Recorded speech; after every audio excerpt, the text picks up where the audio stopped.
Oh, top story at this hour. India's Kerala has reported fifth death due to primary amoebic meningoencephalitis in a month, claiming a 56-year-old woman from Malappuram district on Monday. According to sources, 11 people are undergoing treatment for the disease, with one of them said to be in critical condition. More commonly known as brain fever, PAM, is a highly fatal brain infection that is caused by free-living amoebas found in stagnant freshwater, such as ponds and lakes. The infection occurs when contaminated water enters the nose, following the amoeba to reach the brain. Though rare, the disease is almost invariably fatal, with global mortality ranging from 95% to 98%. The symptoms of the disease typically begin 1 to 2 days post-exposure, with an average onset around 5 days. Early signs include high fever, severe headache, nausea and vomiting. Stiff neck and increased sensitivity to light is also one of the symptoms. Now, India's battle with brain fever began with isolated reports since 1970s, with the first case reported in 1971. This year, Kerala has witnessed a total of 42 cases, with the government now launching chlorination campaign along with public awareness programs across the state.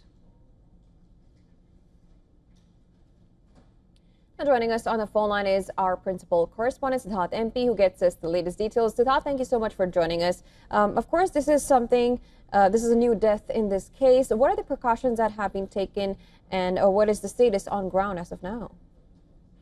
Well, primarily what the Kerala government is doing to tackle the situation is to create awareness among the people, because this is typically the post-monsoon period in Kerala. So lakes and ponds are filled to the brim, and generally in Kerala there is a culture where people go and have bath inside the lakes and ponds near their residence. So this is part of the popular culture there in Kerala, and this is something that's been going on for decades.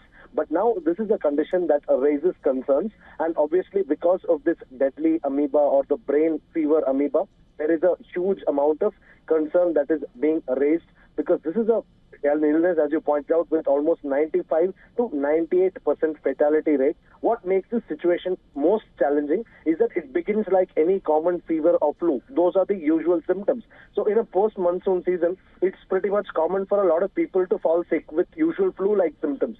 But the issue with this particular condition is that it is extremely hard to diagnose. You need sophisticated labs and sophisticated tests to diagnose this particular one. And usually the symptoms come between 1 to 12 days of exposure. And by the time you conduct the test and figure out that you have been infected, it becomes a little too late, because there is no proven treatment method or no reliable single known treatment for this disease. Of course, a different cocktail of drugs are used to treat this condition, but there is no guarantee of survival. 95 to 98% fatality. That's how severe it is.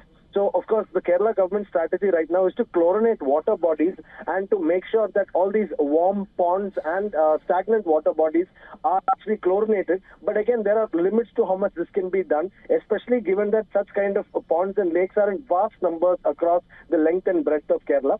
So certainly one of the major strategies now would be to ensure that there is no kind of activity taking place there, especially of children or adults having bath or, washing their clothes in such kind of water bodies where there is a risk of exposure to this fatal brain-eating amoeba. Absolutely. Of course, we do hope that precaution is taken both by the civilians and the government there. Thank you so much, Siddharth, for joining us and giving the details.